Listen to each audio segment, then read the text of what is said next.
Welcome again to another edition of What Keeps You Up at Night, the life of an entrepreneur. Joining us today is Nathan Wilcox and Brad Kaiman from Violets of Strathroy. Welcome. Hello, thank you. Thanks for having us. So the first question I'm going to ask is, why did you decide to become entrepreneurs? What was it that appealed to both of you? Do you want to answer this one, or do you want me? Yeah, I think for us, honestly, the pandemic kind of had a shift in our mind of what we wanted to do. So Brad, as a traveling salesperson for one of the clothing brands that we carry, was at home a little bit more, kind of thinking about what that might look like instead of being on the road. And for myself, working behind a screen and working in the nonprofit sector, I just thought of what are we going to do a little bit differently? How can we change this up? And the opportunity came up to take over this space and over a women's clothing boutique here in Strathroy. And we just felt like it was right. So with my fashion background and his customer service and his personality in mine, it was just a smart thing to do. And when we found out we were able to buy the building, it just made more sense, because something my customers always taught me over my 18 years on the road was the best thing they ever did in small towns was buy their building. Because as business goes up and down over the years, things happen. You have that stabilization of the building. So I think that's the thing that really took us over the edge and made our decision, and best decision we've made so far. So. Well, tell us what Violets of Strathroy is. Violets of Strathroy, our motto is, we're bringing you big city boutique with small town charm.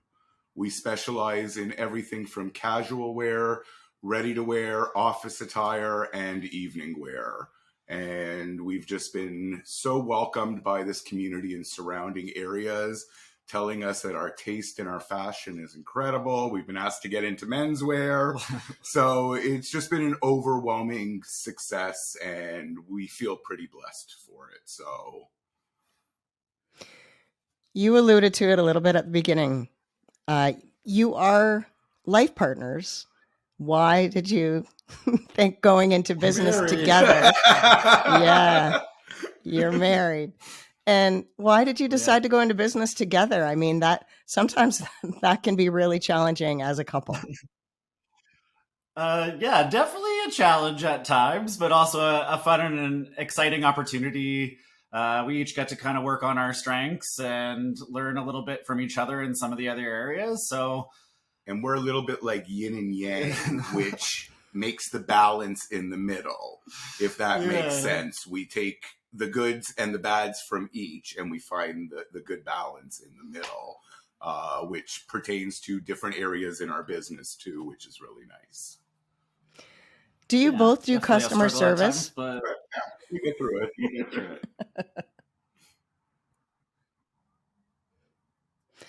Are you both working with customers? So if I came in and I wanted to get an outfit for a special occasion or, for work, would you both be helping me?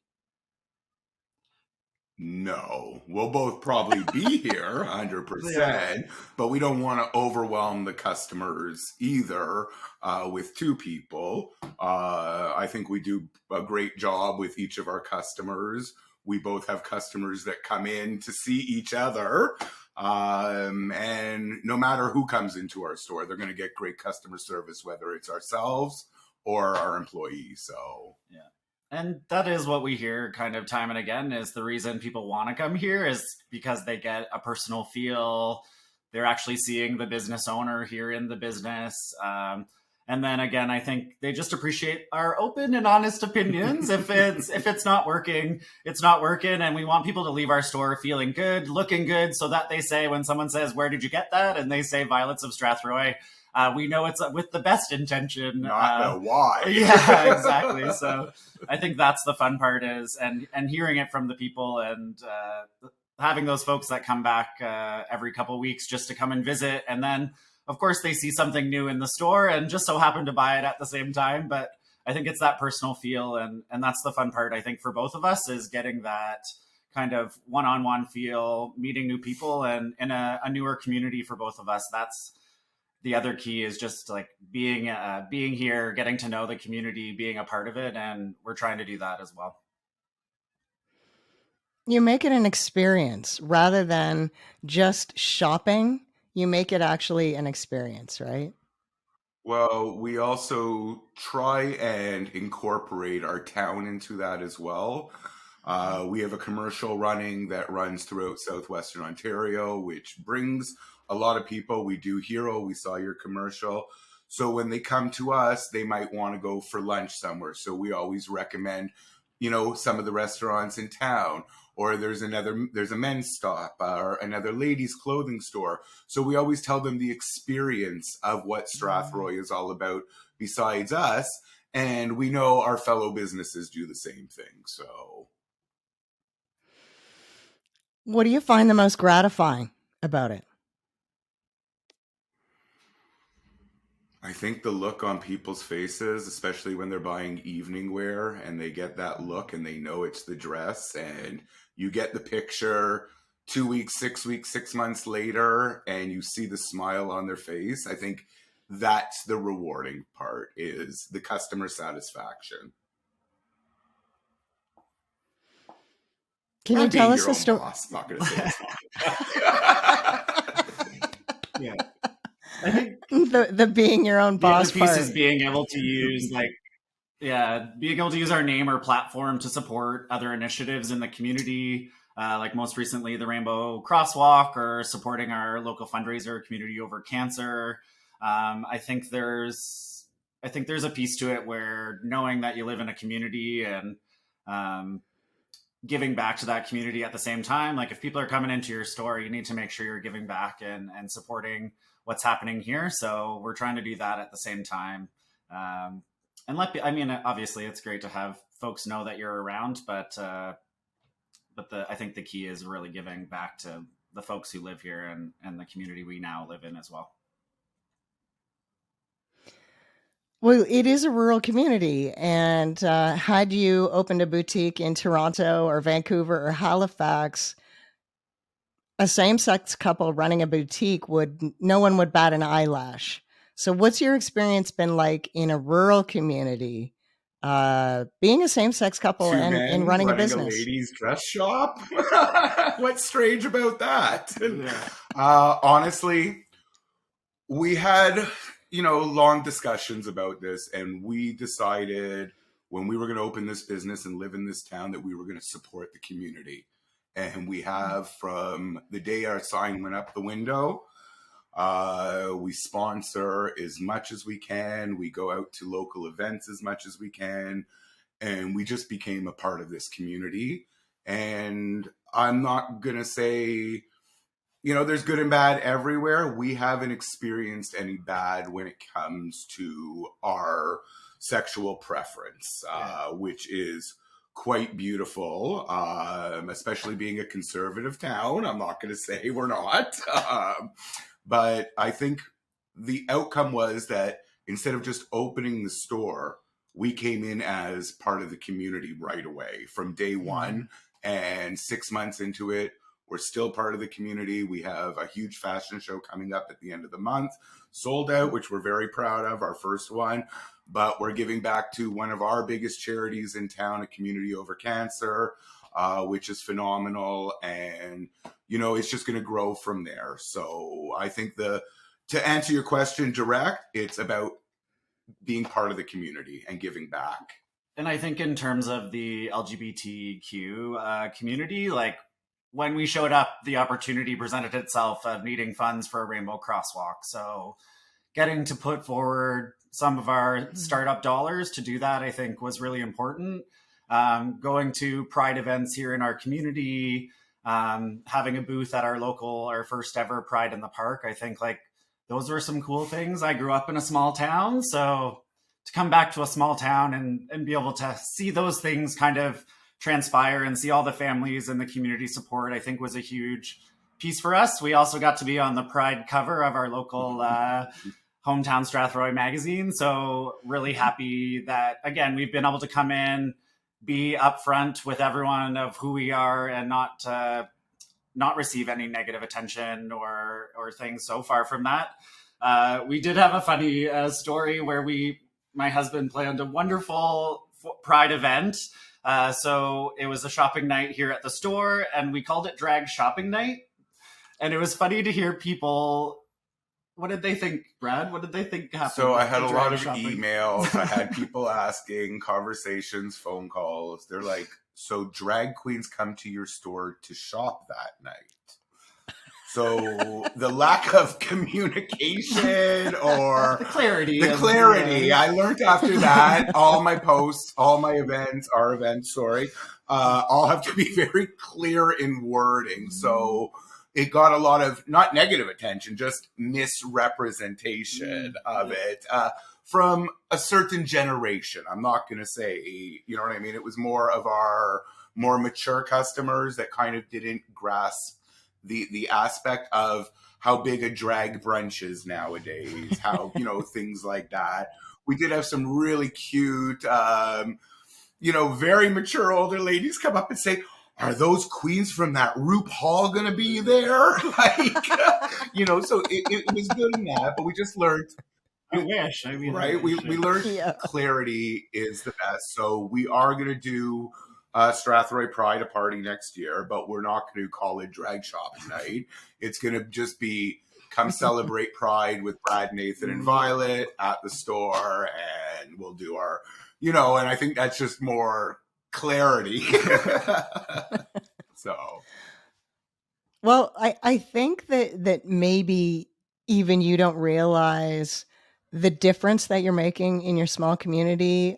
You mentioned that you grew up in a small town. The fact that you're quite open and happy and committed to the community, young people are seeing that. Young people are seeing that your community is a safe place for them. And so I think that you're not giving yourself that much credit. I think that there is a ripple effect to what you're doing in your community. So I just wanted to point that out. It is another thing, going back to your other question of what's satisfying. It is really nice when you're walking down the street and it's not just in your store and people say, you've done a lot for this community, in the short time. So we love Strathroy. What keeps you? It's our home. That's great. So one thing I want to ask, and we didn't really talk about it. So where did the name come from? Who's Violet?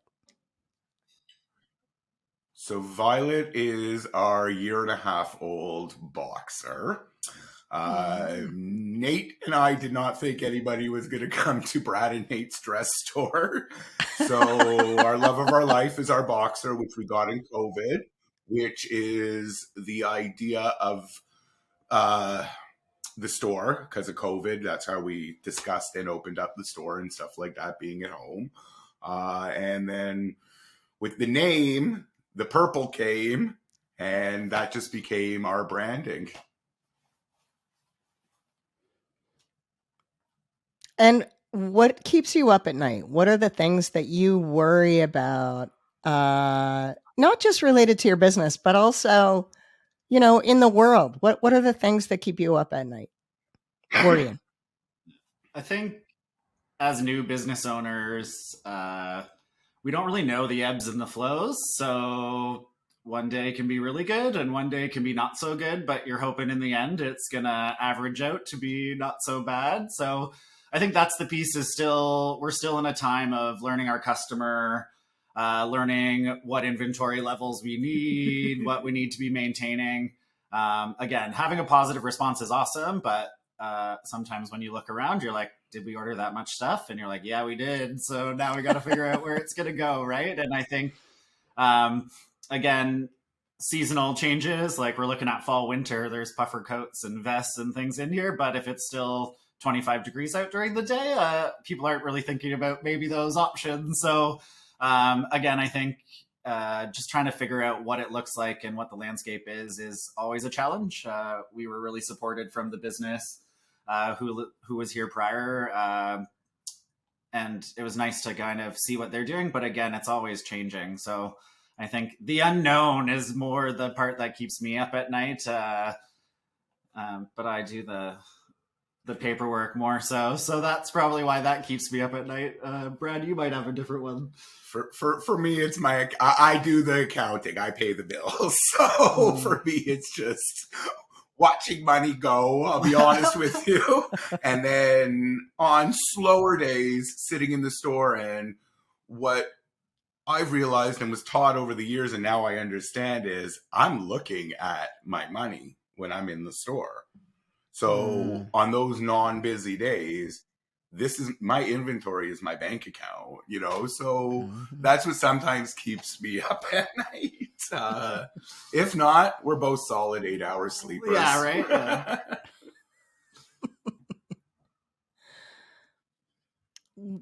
What about what do you wish somebody would have told you before you went into business for yourselves? How many pieces to buy per season? Yeah. It's like Christmas. All somebody has to do is show me something nice and shiny, and if I like it or think of a customer I have in mind for it, I'm like, okay, ship. And then it just doesn't realize. So I'm just getting to know my budget and not have so many shiny things distract me with. So.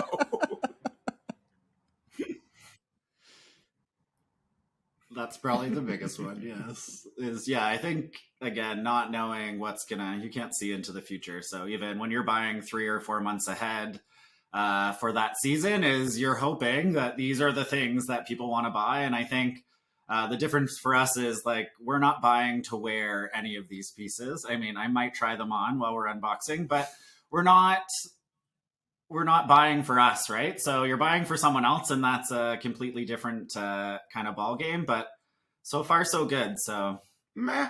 If I would wear some of it, I do say, hey, I would wear that. So,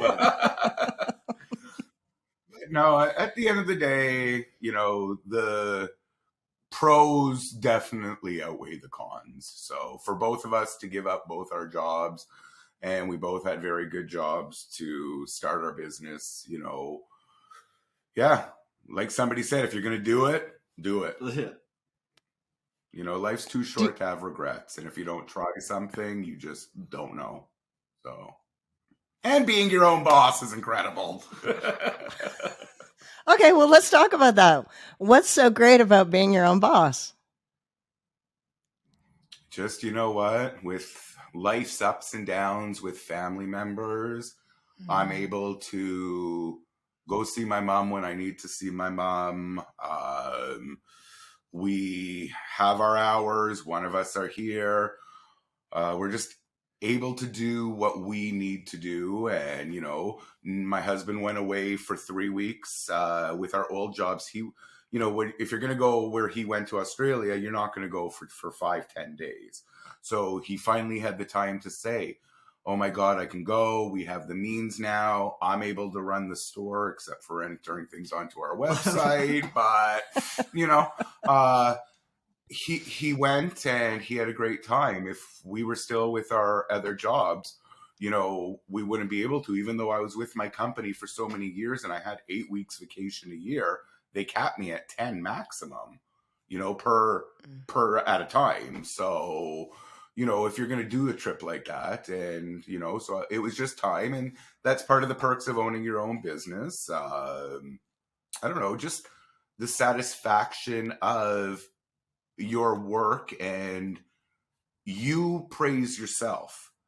You don't need praise from somebody else, or, you know what I mean? You're doing your job. You had a great day. Your customers are happy. You have 5-star reviews. You're good. That's what owning your own business is about. It's stressful, but at the same time, it's, you're able to run your game. And you? What do No, you I would think say the is same. It's all about timing and being able to do what we need to do. what do you think is one, I mean, personality trait that an entrepreneur should have?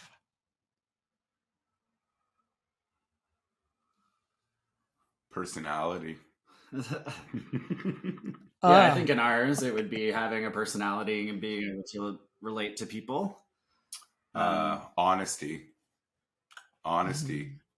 I think that's another good one too.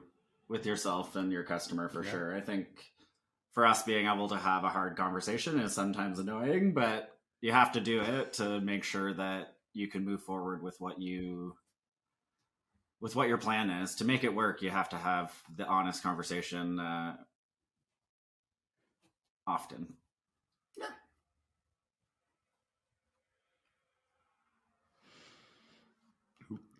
What are your hopes for the future, both for your business, but also for your community? Well, for our business, my hope for the future is definitely another location. I want to take our evening wear to another level, so I want it in its own environment. And then I would love where our evening wear is housed in our store right now to bring in men's and give the men of Strathroy and our surrounding areas a little taste of Brad and Nate. For our community, I mean, I think just to continue to grow, to continue to support us and support each other. As Brad mentioned before, I think like the beauty is we do work really well together, and we're always trying to refer to each other. If you're coming to town, like there can be two women shops, there can be other places to go. You don't have to come just for us or just for someone else. Like make it an experience. So I think we're on track with that in our community, trying to grow what's here and trying to bring more people. Again, we don't have a beach, or we don't have necessarily the draw of some of the other communities in our region. But definitely, I think there are some really great things going on here, and definitely in a period of growth for our community. So, yeah, I think to continue just to support each other, I think it's a great place to live and to work. So, yeah, we just hope that continues.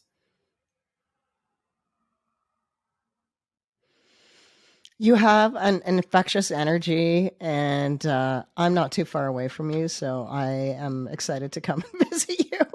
So Yeah, thank come you visit. so We much. look forward to walking you to Violet to Strathroy.